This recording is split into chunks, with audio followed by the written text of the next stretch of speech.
พี่น้องหลังจากทำข่าวๆแล้วก็สถานะของน้องดงเนาะแล้วก็สถานะของน้องตาเนาะทำเรียบร้อยแล้วยังโสดไหมวะน้องแม่นยังโสด100%เน้นบ่แม่นน้องตาว่าโสด100%น้องตากับน้องดงเพิ่นว่าโสด100%เนาะ100%พร้อมเปิดผมเปิดตัวพร้อมตอบแชทเนาะแม่นพร้อมเปิดโตอยู่บ้านนอกก็ได้พร้อมเปิดโตเนาะ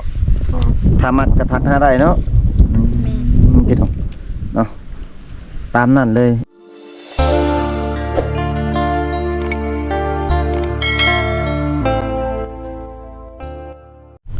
สบายดี FC ฟังลาวฟังไทยนะพี่น้องเนาะยินดีต้อนรับ FC เข้าสู่ช่องบ่าวผู้ไทยบ้านนาแนลได้พี่น้องเด้อมื้อนี้คลิปนี้ก็ต่อจากคลิปที่บ่าวผู้ไทยไปหาน้องตาเพิ่นอยู่เฮือนแล้วพี่น้องเนาะแต่ว่าตอนนี้น้องตาเพิ่นสิพาบ่าวผู้ไทยลงไปเบิ่งภูตายงนะพี่น้องเนาะรถเขาเจ้าขึ้นภูพี่น้องเพราะว่าเขาเจ้าแก้เครื่องเนาะเครื่องแฮนพี่น้องแก้เครื่องพี่น้องแก้ขึ้นภูพี่น้องขึ้นภูตายงนี่ล่ะพี่น้องเดี๋ยวสิไปถามน้องเพิ่นเนาะสวัสดีน้องตาสบายดีสบายดีสาวชื่อหยังนี่ดงน้องดง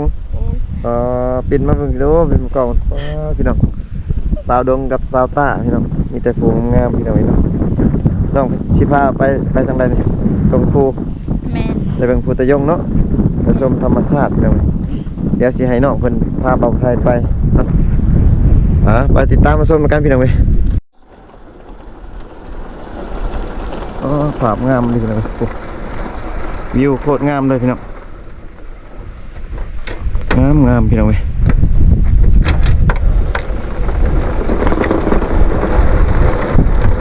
เป็นภาพที่สวยสดงดงามเลยพี่น้อง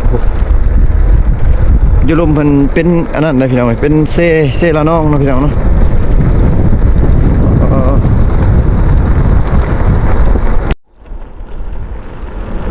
งามหลายพี่น้องเว้ยลงไปเบิ่งภูตายงพี่น้อง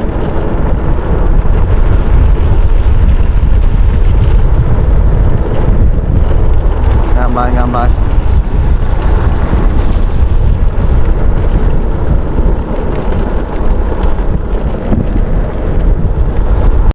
อันนี้มันเขาเจ้าเฮ็ดตูบได้พี่น้องเว้ยเขาเจ้าเฮ็ดตูบเขาเจ้าสิมานั่งลิ้นอยู่นี่เนาะแต่ว่าตูบมันสิอันนั้นได้พี่น้องมันเพไปแล้วเนาะห่างตัวนี้มันคือซีเมนต์เขาเจ้ากำลังสิเริ่มเฮ็ดอีกพี่น้องเฮ็ดตูบเนาะคือซีเมนต์เริ่มเฮ็ดตูบแล้วนี่พี่น้องโอ้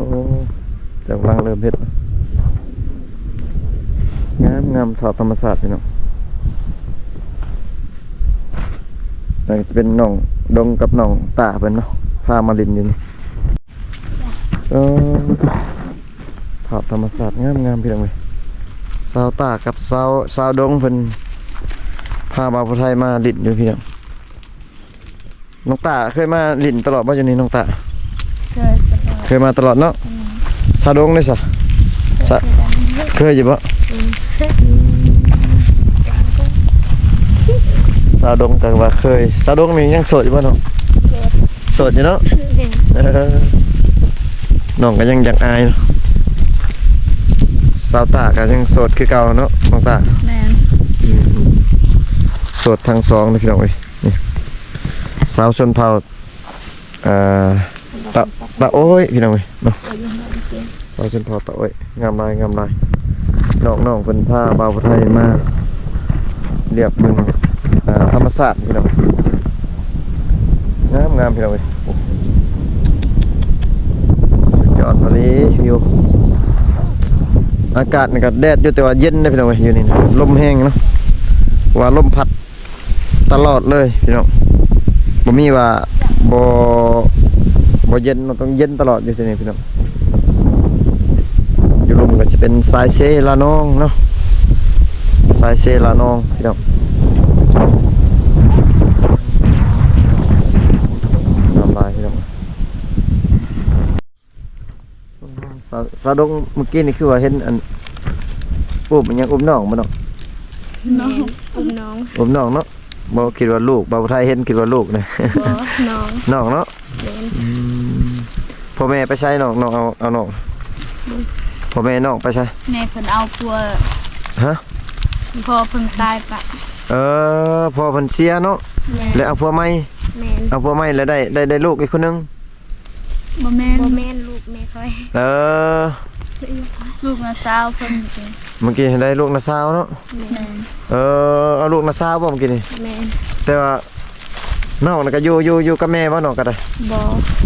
คือว่าพ่อ อยู่นำแม่เฒ่า อยู่ในแม่เฒ่าเราอยู่ในแม่เฒ่าพ่อแม่เราไปใช่จ้ะ แม่เราเอาผัวอยู่บ้านจังดี แม่น่ะไปเอาผัวไหมแล้วเจ้าน่ะอยู่น้ำนาสาว แม่น โอ้พี่น้องน้องสาวดงนี่เพิ่นอันนั้นพี่น้องเว้ยเนาะพอเพิ่นเสียเนาะแล้วก็ยังแต่แม่น้องๆเนาะและแม่น่ะไปเอาอัน เอาผัว เอาผัวใหม่เนาะแล้วแม่ไปอยู่น้ำผัวแม่นบ่แล้วน้องได้อยู่น้ำแม่แล้วพี่น้องอยู่น้ำน้าสาวเนาะเพิ่นนี่โอ้สาวดงก็น่าสงสารน้องอยู่พี่น้องเว้ยเนาะสาวดงนี่ก็พอเพิ่นเสียเนาะน้องต้านี่ก็พอเสียคือกันพี่น้องเว้ยอยู่น้องต้านี่อยู่น้ำแม่เนาะน้องเนาะ แม่น อยู่น้ำแม่กับน้อง3คนเห็นบ่น้องน้อง3คนน้องจักคนมีผู้เดียวน้องบ่ เดียว ลูกผู้เดียว ตายแล้ว อ้ายก็ตาย แม่น แสดงว่าน้องนี่ยังผู้เดียวน้อง แม่น แล้วอยู่น้ำหน้าซาวบ่น้องพี่น้องอยู่น้ำหน้าซาวแม่ก็ไปเอาผัวใหม่พี่น้องน้องดงนี่น้องสาวดงนี่อันนั้นอยู่บ่น้องก็เฮ็ดให้อยู่บ่น้อง เฮ็ด เฮ็ดให้น้ำหน้าซาวเนาะ แม่น เฮ็ดให้น้ำหน้าซาวพี่น้องพอเพิ่นเสียแต่โดนแล้วบ่พอน้องเนาะ โดนแล้วเนอะ ยังบ่ฮู้ตาม เจ้ายังน้อยอยู่เนาะยังบ่ฮู้ซ้ำแล้วแม่จะไปเอาผัวใหม่โดนแล้วบ่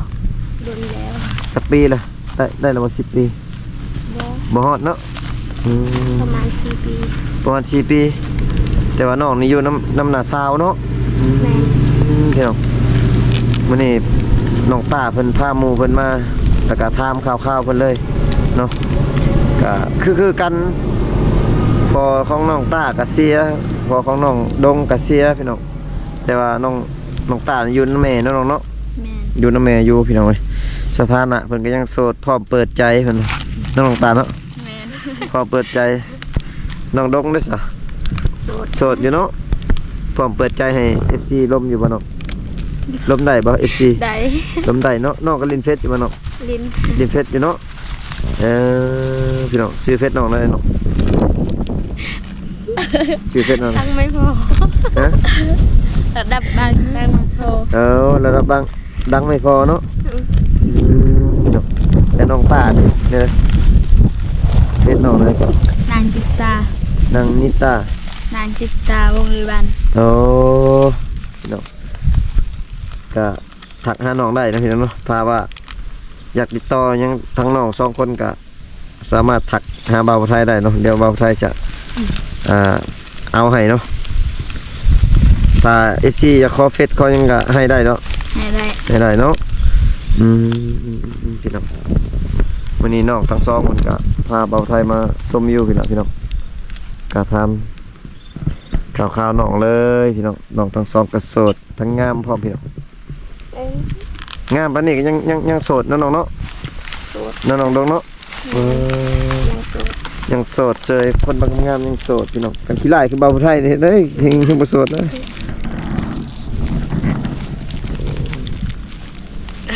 พี่น้องน้องดงนี่ถ้าว่า FC สิจีบนี่น้องมีสเปคบ่ผู้บ่าว มี สเปคคนแบบใดมีสเปคคนแบบใดมีผู้บ่าวมักแบบใดดำขาวแบบใด ดำกับมักข้าวกับมัก โอ้แสดงว่าดำข้าวกับมักเนาะ แม่น แบบบ่ติเนาะน้องเนาะ แม่น บ่ติพี่น้อยแบบลมได้เนาะคือกันกับน้องตาเลยน้องตาเนาะ แม่น น้องตาก็บ่เลือกเนาะ บ่เลือก บ่เลือกเลยน้องดงก็บ่เลือกอายุก็บ่ได้เลือกบ่เนาะบ่เกี่ยวบ่อายุ บ่เกี่ยว บ่เกี่ยวเนาะซ้ำได้ก็ได้เนาะ แม่น ถ้าว่าถือกันนี่ก็ล้มได้เนาะน้องหน้าตาบ่เกี่ยวพี่น้องอายุบ่เกี่ยวเงินค้ำก็บ่เกี่ยวเนาะเนาะ บ่เกี่ยว บ่เกี่ยวถ้ามักนี่บ่มีเงินค้ำก็อยู่ได้เนาะเนาะพี่น้องน้องทั้งสองเพิ่นเนาะโสดเบิดสองพี่น้องสาวงามบ้านป่าพาบ่าวอุทัยมาภูตะยงพี่น้องพี่น้องก็งามทั้งสองพี่น้องมาเจอสร้างเผือกอยู่ภูธรรมศาสตร์งามพี่น้องเว้ยพี่น้องสาวงามพี่น้องงามทั้งสองเลยพี่น้องธรรมศาสตร์งามพี่น้องงามเพื่อกันกับน้องทั้งสองคนนี่เลยธรรมศาสตร์งามน้องดงเนาะ แม่น งามคือกันกับธรรมศาสตร์เลยน้องดงมาน้องดงมาตลอดว่าน้องดง มาดัง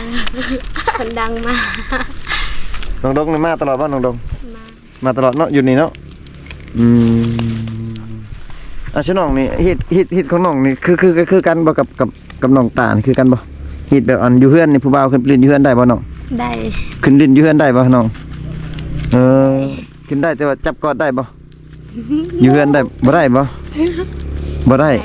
บ่ได้บ่บ่ได้อยู่เฮือนเนาะ บ่ได้ยันกันเรา แสดงว่าคลำคือกับน้องตาว่าแล้วน้องตาเนาะ แม่น ขึ้นเหยาะอยู่เฮือนบ่ได้พี่น้องแต่ว่าลมธรรมดานี่ได้เนาะ ได้ จับกอดมันยังบ่ได้เนาะ บ่ได้ คล ยันกันเรา ำอย่างคลำเนาะพี่น้องถ้าว่าเฮ็ดแนวอื่นถ้าว่ามักผู้บ่าวได้สาเฮ็ดไปทางอื่นบ่น้องแน่นบอกไปทางอื่นแม่นบ่น้องดงมาไปทางอื่นได้พี่น้องเอ้ยคือกันกับน้องตาเลยเนาะน้องตาเนาะ แม่น เพราะว่าฮีตคือกันเนาะพี่น้องโสดพร้อมเปิดใจพี่น้องทั้งสองสาวงามชนเผ่าตาโอ้ยพี่น้องสาวดงสาวตาพร้อมเปิดใจพี่น้องให้ FC จีบได้เนาะแต่ว่าถ้าว่าสิมาอยู่เฮือนแบบจับบายยังอยู่เฮือนบ่ได้พี่น้องเนาะต้องไปทางอื่นน้องเพิ่นว่าน้องพี่น้องอยู่เฮือนแม่นคาลัมพี่น้องโอ้ก็แปลกอยู่พี่น้องเว้ยสุดยอดอีหลีเนาะพี่น้องลมก็แห้งๆพี่น้องเว้ยเนาะหลังจากถามข่าวๆน้องสถานะของน้องดงน้องตาแล้วก็โอ้พี่น้องลมแห้งเนาะน้องเนาะ แม่น ธรรมศาสตร์งามบ่น้อง งาม งามคือกันกับน้องเลยเนาะ งามคือกับน้องดงเลยเนาะน้องเนาะน้องดง แม่นงาม งามเนาะ ธรรมศาสตร์ก็งามคนก็งามพี่น้องพี่น้องธรรมศาสตร์สุดเลยงามพี่น้องพี่น้องงามลายพี่น้องงามคือกันกับน้องทั้งสองเลยพี่น้องธรรมศาสตร์ก็งามพี่น้องเว้ยคนลายบ่มาแบบเวลาอากาศร้อนเข้ามาลายบ่น้อง ลาย ลายเนาะเขตตะโอ้ยก็มาบ่ทีนี้ มา เนาะแต่ว่ามื้อนี้อากาศมันอยากหนาวๆเนาะคนบ่มาพี่น้องห้ามมาเลยพี่น้องปุ๊เป็นวิวแบบโคตรเลยธรรมศาสตร์เนาะน้ำขึ้นเวลาน้ำฝนตกนี่ลายอยู่บ่น้ำอยู่นี่ ลาย ท่วมอยู่บ่ฮอดติอยู่พี่บ่ฮอดเนาะฮอดติขาให้เขาฮอดบ่ขาเขาทางให้ฮอดบ่ ฮอด บ่ลายเติบเนาะแสดงว่ามันขึ้นเนาะงามลายงามคือกันกับน้องนี่ล่ะพี่น้องทั้งสองธรรมศาสตร์ก็งามลายพี่น้องเนาะเส้นทางแล้วอยู่นี่พี่น้องเส้นทางใหญ่เนาะลงไปสู่เมืองตะโอยเนาะสารวันพุ่นละพี่น้องส่วนขึ้นมาทางพี่ก็แม่นขึ้นไปทางเมืองน้องเนาะพี่น้องรถใหญ่เข้ามาขึ้นภูเลยพี่น้องท่านี่เขตอยู่นี่แม่นรถใหญ่จะปีนตลอดพอนะอยู่ลุมพี่น้องรถใหญ่ปีนตลอดเลยพี่น้องเดินนี่ก็จะเป็นเส้นทางใหญ่ งามหลายพี่น้องมันเป็นรถใหญ่เนาะเส้นทางรถใหญ่เขาเจ้าไปตลอดนะพี่น้องไปสู่เมืองโต้ยจุมลานไปเนาะลงผู้อีกได้พี่น้องเว้ยสังเกตเบิ่งธรรมศาสตร์เนาะแล้วก็ผู้ก็ฮู้แล้วว่าผู้สำใดเนาะพี่น้องผู้แห้งสั้นโอ้พี่น้องงามหลาย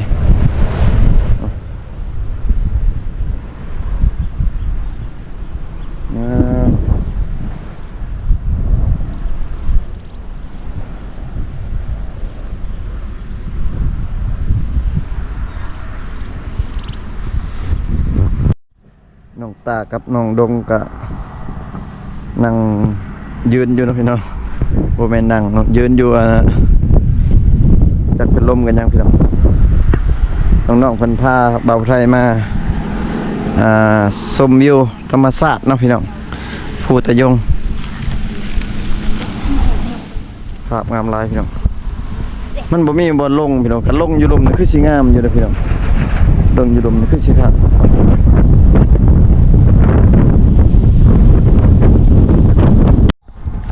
บ่ฮ้อนปะ บ่ บ่ฮ้อนเนาะนั่งลบกันนะลมเดียวผู้บ่าวปะ บ่ ลบกันซื่อๆเนาะคิดว่ามีผู้บ่าวซะแล้วลม มี เจอตัว FC ว่าโสดในโสด 100% บ่มีผู้บ่าวตายเลย โสดอลี โสด 100% อลีเนาะ แม่นบ่เคยมีผู้บ่าว น้องดกก็บ่เคยมีบ่หรือว่าเคยมี บ่เคย บ่เคยมีบ่น้องกระดก บ่เคยโสด โสด 100% น้องคนนั้นเนาะ ถ้าสิจีบแล้วทักมา ว่าใหม่ไปดูเอาว่าใหม่ดู ถ้าสิจีบแล้วทักมา ตาสิจีบแล้วทักมาเนาะ ตบเสร็จ น้องเพิ่นว่าถ้าสิจีบมันทักมาเนาะ แม่น ถ้าสิจีบมันทักมาพร้อมหยังพร้อมตอบแชท ตบเสร็จ พร้อมตอบแชทเนาะก็พร้อมสิพร้อมขึ้น โต พร้อมเปิดโตพร้อมเนาะพร้อมขึ้นซีเซตเนาะซีเซตสีชมพูเนาะน้องเพิ่นว่าพร้อมตอบแชทเสมอพี่น้อง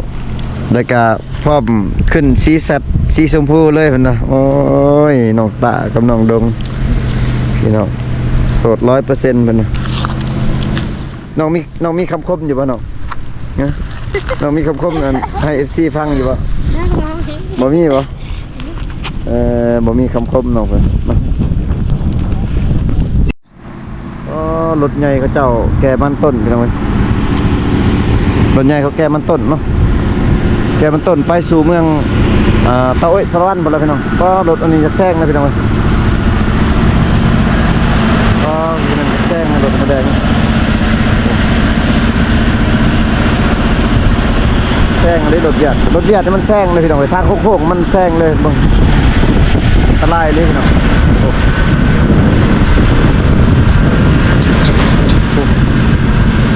แซงลงเลยอันตรายดิรถเวียดรถหัวแดงมันแล่นไวนะพี่น้องเว้ยเนาะอันนี้มันเป็นรถแก่มันต้นลงไปสู่เมืองพิซิเมนต์โต้ยพี่น้องพิซิเมนต์แก่ไปสู่โต้ยพี่น้องโอ้2 คันพี่น้องโอ้นี่แห้งแล่นไวรถปักนักแล่นไวพี่น้องเว้ยโอ้แล่นไวอันนี้พี่น้องแต่ย่านเบรกแตกพี่น้องรถแกมัน2 คันแล่นไวอันนี้แล่นไวโพดพี่น้องเส้นทางนี่มันรถสัญจรไปตลอดเวลาพี่น้องรถหัวแดงรถใหญ่เนาะไปตลอดนี่ก็ลงไม้เลยพี่น้องรถเวียดรถนี่โอ้อันตรายไวแล้วเขาขับไวเนาะเจ้าแลนโอ้ไม้เลยพี่น้องไปตลอดเวลาเลย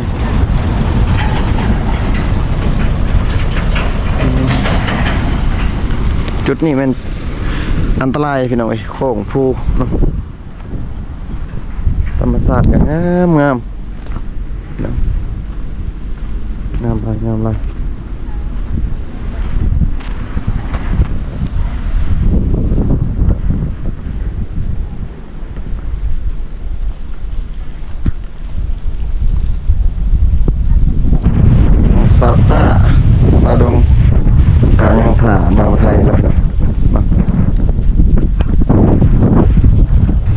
กลับเพื่อนจังได๋สิไปใช้ต่อบ่ฮู้บ่ได้เฮ็ดเวียกบ่ตอนนั้นจังได๋ บ่ บ่ได้ไปเฮ็ดเวียกเนาะเอาร้านน้องเมื่อกี้ไปเอาสะให้นาซาอีกพี่น้องเมื่อกี้เพราะว่าเบาไทยมาเมื่อกี้นี้เห็นน้องเพิ่นเอาลานอยู่พี่น้องเอาลานหน่อยเนาะเพิ่นว่ามื้อนี้เพิ่นว่างมื้อนี้เพิ่นเอาน้องตาเนาะ แม่น ลมก็แห้งๆเป็นหน่อยพัดเนี่ยอากาศเย็น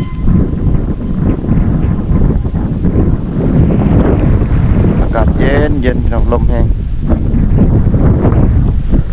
น้องตาน้องดงก็อยู่ รับตัวเนาะ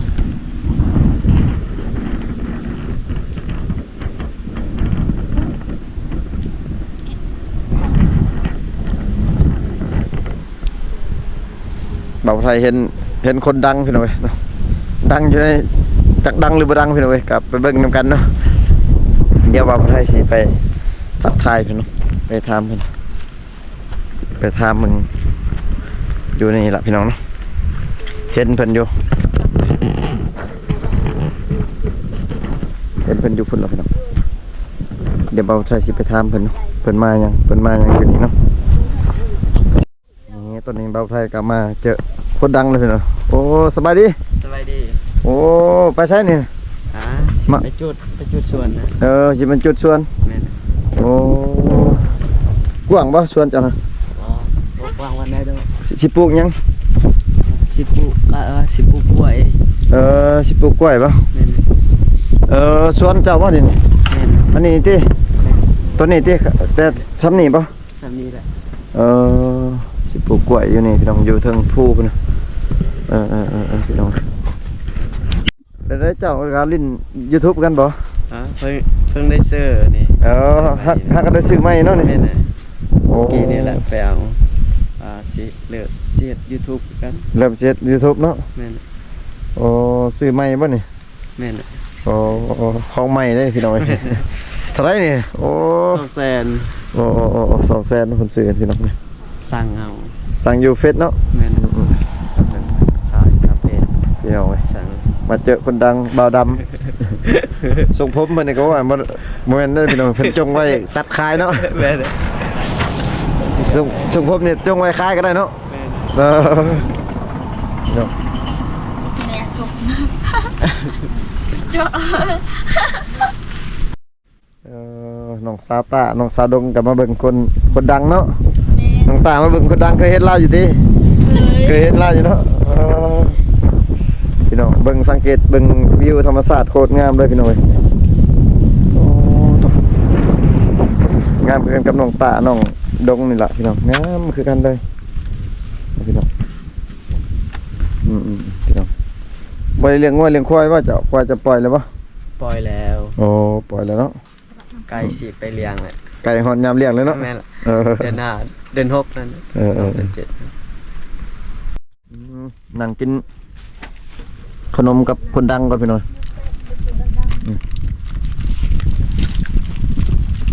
อยู่กับสาวตาสาวดงมานั่งพักผ่อนหย่อนกายหย่อนอารมณ์พี่น้องอยู่ตัวหน่อยนี่เนาะคือสิคักเนาะเห็นพวกเรามาอยู่นี่คือสิคักนั่งลืมลมกันเนาะ แม่ เคยพาพวกเรามาอยู่นี่บ่ คนเคย บ่เคยมีเนาะน้องบ่เคยมีผู้บ่าวเนาะ น้องโสดเนาะก็หลังจากถ่ายคลิปแล้วก็มานั่งล่มกันพี่น้องเอ้ยนั่งเล่นอยู่นี่ล่ะ เป็นสตาร์กัน อยู่ ยามเป็นสตาร์ ตูบเจ้าบ่เฮ็ดเนี่ยของเพิ่นเฮ็ดเนี่ยพี่น้องเอ้ยเพิ่นสร้างมาดนเลยเนาะดนแล้วเฮ็ดนี่ สั่งมาขั้นแล้ว ก็ดนเติบแล้วเฮ็ดนี่ แม่บอกเลย แต่ข่อยมาตะปิดแต่อยู่นี่ก็ข่อยเห็นแล้วตูบนี่ สั่งกัน จะเฮ็ดผู้เดียวบ่ สั่งกันไป อ๋อตัวกำลังสิสร้างเลยกำลังสิเฮ็ดของเจ้าบ่ แม่น ของลาวเฮ็ดเบิดเด้อพี่น้องเอ้ยตูบนี่เพราะว่าดินนี่ดินของเจ้าบ่เนี่ย แม่น ดินของลาวเฮ็ด เกือบเคยท ดินของลาวเฮ็ดนะพี่น้องแต่ว่าเพิ่นเป็นผู้รักษานอนอยู่นี่เนาะก็จุดบอนคนมาเลาะชมมาพักผ่อนเนาะเดินทางไกลกับมานั่งชมวิวอยู่นี่พี่น้องเอ้ย พี่น้องหลังจากทำข่าวๆแล้วก็สถานะของน้องดงเนาะแล้วก็สถานะของน้องตาเนาะ แม่น ตามเรียบร้อยแล้วยังโสดไหมวะน้อง แม่นโส ยัง ด โสด100%เน้นบ่ แม่น น้องตาว่าโสด100%น้องตากับน้องดงเพิ่นว่าโสด100%เนาะ100%พร้อมเปิด ผมเปิดตัว พร้อมเปิดโตเนาะพร้อมตอบแชทเนาะ แม่น พร้อมเปิดโตอยู่บ้านนอกก็ได้ พร้อม พร้อมเปิดโตเนาะ พร้อม ถ้ามักกระทักหาได้เนาะ แม่น พี่น้องเนาะตามนั่นเลย FC เนาะก็มาคนนี้เบาไทยก็สิขอปิดคลิปเลยเนาะพี่น้องเนาะฝาก FC กดไลค์กดแชร์กดติดตามทางช่อง YouTube ของเบาผู้ไทยบรรณาแนลเด้อพี่น้องเด้อเนาะเจอกันคลิปหน้าเนาะพี่น้องสำหรับคลิปนี้เบาไทยก็ขอปิดคลิปเลยบ๊ายบาย FC แน่บ๊ายบายแน่โอ้สุดยอดพี่น้องเจอกันคลิปหน้าเด้อพี่น้องเด้อ